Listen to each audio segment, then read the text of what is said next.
Hi, this is Enrique. Welcome back to my channel. Today, I'm here with Blake again. He has been a resident of this area since late 2021, and we'd like to give a little bit of a breakdown of what he's experienced.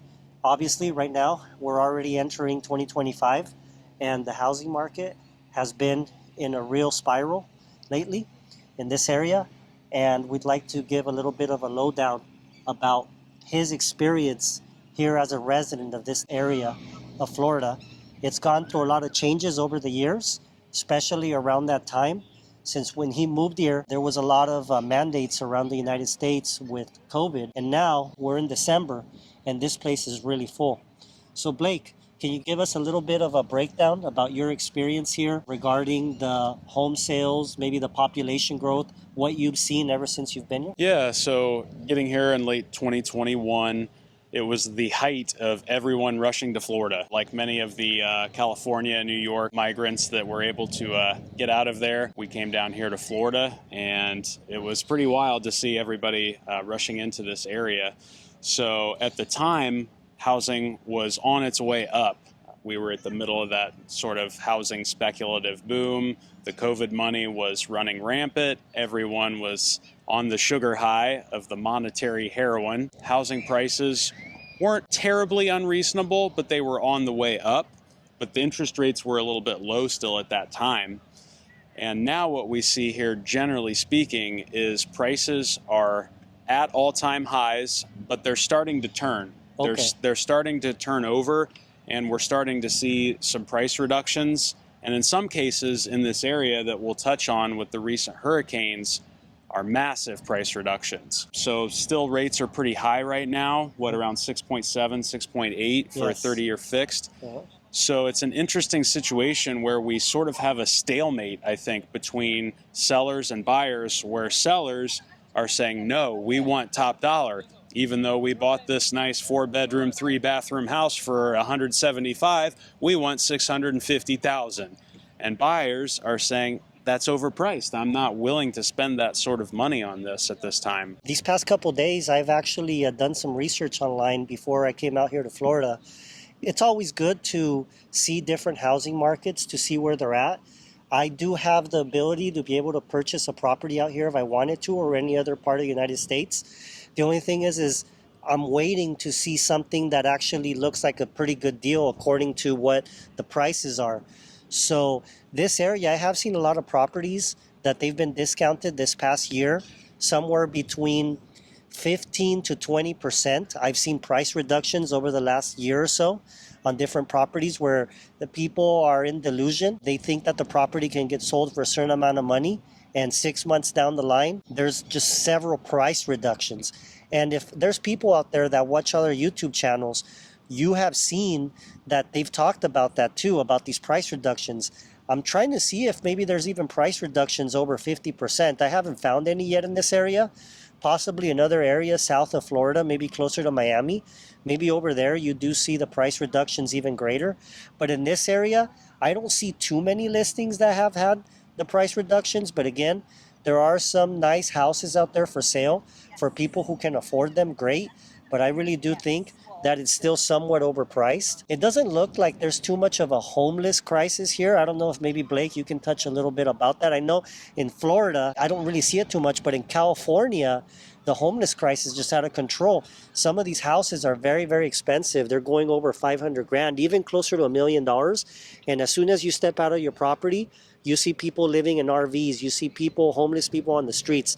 Maybe there's a little bit done about that, but I think the problem is still really bad. So yeah, can you give a little bit of insight on that here, what you see? So that's a good question about the homeless situation here in Florida. I feel like it's less so of a major issue than it is in California, but there are still quite a few homeless people here. Yeah.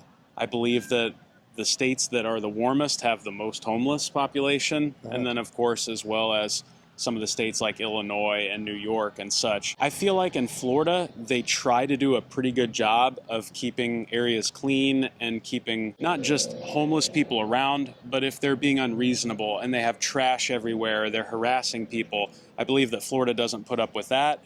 But you do see homeless people. Like last night, we were in Ybor City and Tampa for a little bit, and we did see quite a few homeless people asking for change, asking for food, but they were respectable. So I think the police are okay with that largely. But as far as large encampments, things like that you see in California, Florida, I would say probably has a zero tolerance for that sort of thing here. And it looks like the best area to be able to not be affected too much by hurricanes is towards the Orlando area.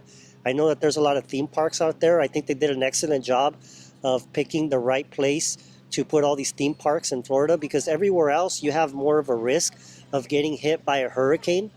And this area, I have seen some devastation, and we'll go ahead and we'll post a little bit of it here in the video. This past year got ravaged a little bit by Hurricane Helene and Hurricane Milton. I was watching a lot of the storm chasers on YouTube going through this area, driving around, risking their lives while this was going on. And Blake, what was your experience here during that time? Let me tell you, that was something else. In California, it's always the fear of earthquakes, wildfires if you're in certain areas.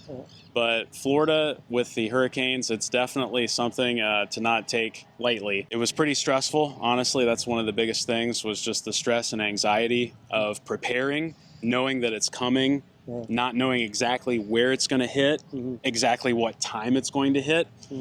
We have tons of models, tons of these, advanced systems that they use, but they aren't perfect. So from when they predicted where it was going to hit, what time it was going to hit and such, it definitely shifted a little bit from that, days out. So we did a lot of preparations. I feel like overall I was mostly prepared in general. We got some boards from the local Home Depot. I have a good friend down here who's very much in our line of thinking with preparatory means, and he assisted me with putting up boards on all of our windows, and I secured everything. I have a generator. I have propane tanks. I have a freezer with lots of food, specifically meat in it, and I definitely do not want to lose that. So with the hurricane, the second hurricane that came through, Hurricane Milton, we actually lost power for about 3.5 days. Okay. And there was a lot of damage in this area, and we can touch on that. The amount of destruction that I saw here was almost unbelievable. Of course, you guys did your trip recently into Tennessee, North Carolina, and you guys got to see that firsthand, the damage it did in more mountainous, more areas away from the ocean. But right here, it did a lot of damage, and I could talk on some stories that I've heard and different things that I've seen from the damage here. But luckily, at our residence just below Clearwater here, we had no major damage. There were lots of trees down, branches down, signs down, fences getting knocked over, but fortunately we had no major damage at all. And because I was prepped, I had lots of water jugs filled up, I had perishable food, non-perishable food, had the generator, had lights, candles, etc., and of course protection in case there was any funny business, which Florida does not put up with, and you are encouraged to end that if it's happening. Overall, it's a learning process, and there were a couple of little things where I was thinking, okay, I need to upgrade this, or I need to make sure I have more of this,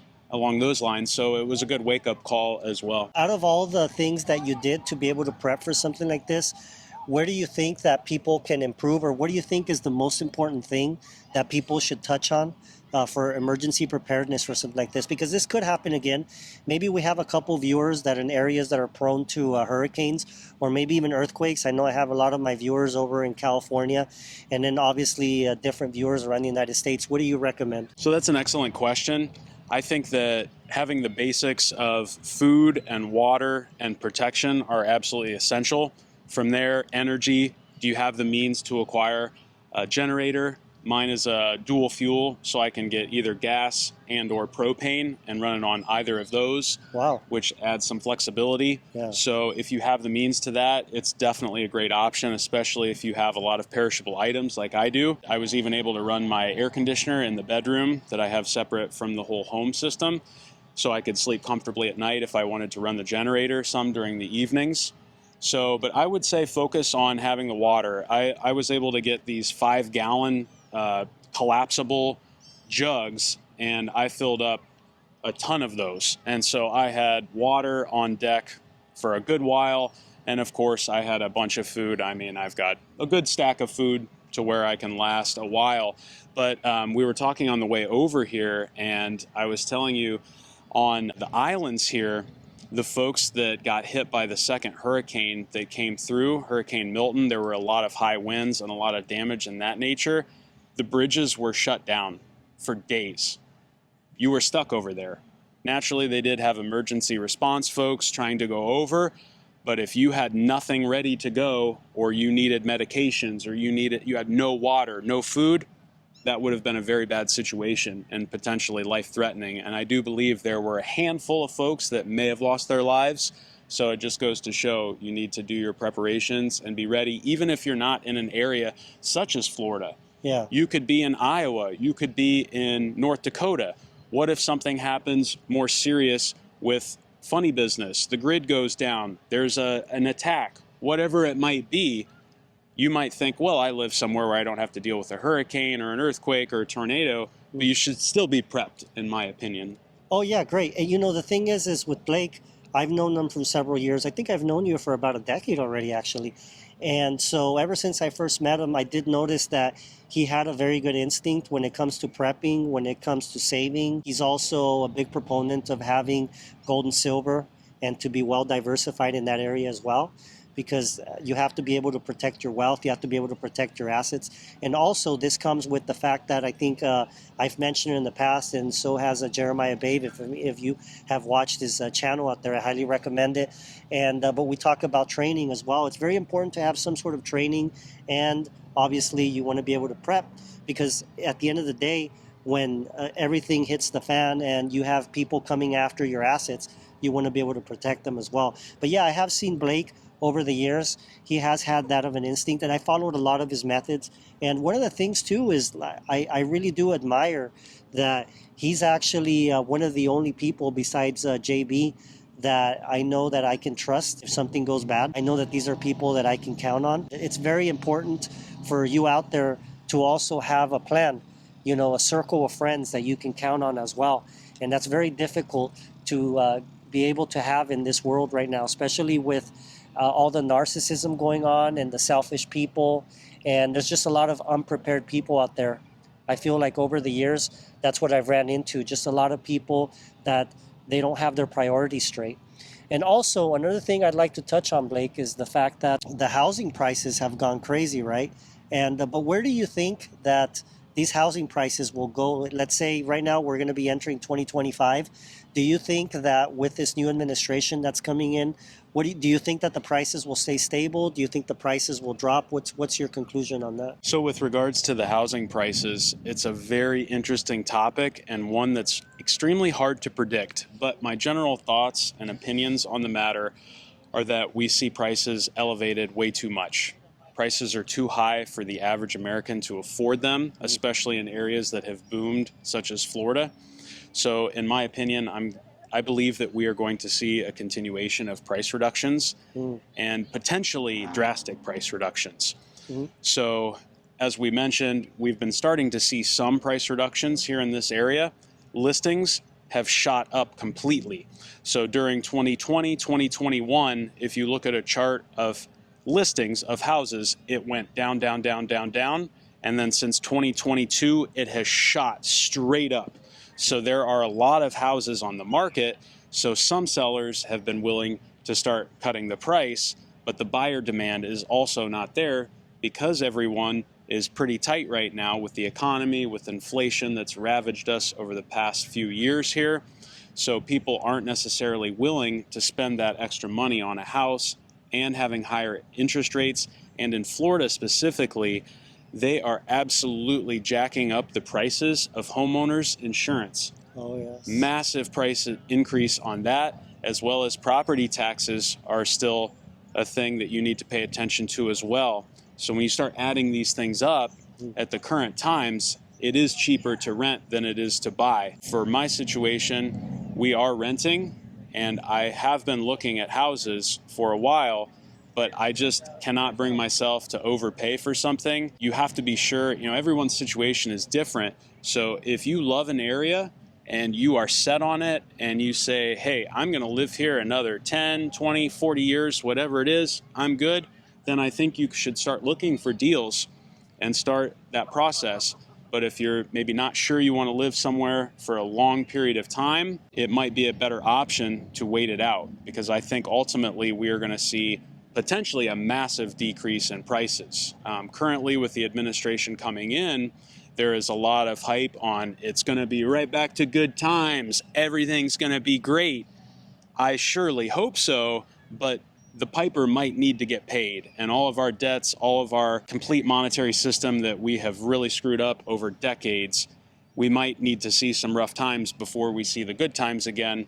So for me, seeing a house listed at $650,000, that's a nice house, looking at the records and seeing it sell in 2017 for $280,000, I can't justify spending an extra $400,000 roughly for a house of that kind. Not everybody is actually a good fit to be able to purchase a property, especially if you're in an area like this where maybe you can afford the monthly mortgage payment, but then maybe the homeowner's insurance has skyrocketed so much you can't afford it, and you have to be uninsured. And the problem is a lot of these mortgages, they're going to require for you to have homeowner's insurance. Without homeowner's insurance, you're pretty much at risk of these mortgage lenders to be able to insure your property at their own will. Then you're going to be at risk of defaulting in that. If there's ever a large catastrophe in the area that you're living in, you're going to be out of luck. Don't think that FEMA is going to be there to save you. We've had some natural disasters around the East Coast, and FEMA was really not there as people expect it to be. There's been a lot of shortfall when it comes to that. People do need to realize that they need to start taking matters into their own hands, because anything could happen. Sometimes it's better for you to actually be a renter. There's times where maybe it's okay to rent. Then there's also times where it's good to be able to try to purchase a property if you're able to afford to do it. The United States, it's a melting pot, right? There's a lot of different areas and everybody's different. You have areas such as where I live in California, where the housing prices have been kind of stable. We haven't seen the massive price reductions that you've seen here in Florida. So everywhere is different. Like Blake said, if you do find a spot that you are okay with living in the long term, then yes, go ahead and start looking at to try to see if you can find any deals. And if you can, then maybe it's time for you to purchase a property. Again, if you can afford it, then go for it. But again, that's not everywhere, right? You have to be very careful when you do decide to purchase a property. I appreciate everybody continuing to watch our videos here, and I will be here in Florida for the next couple of days. We'll continue to have some good content for you out there. If you have any suggestions or comments about what type of topics we should discuss while I'm out here, we'll do our best to be able to fulfill that. We'll see you on the next one. Take care, everyone.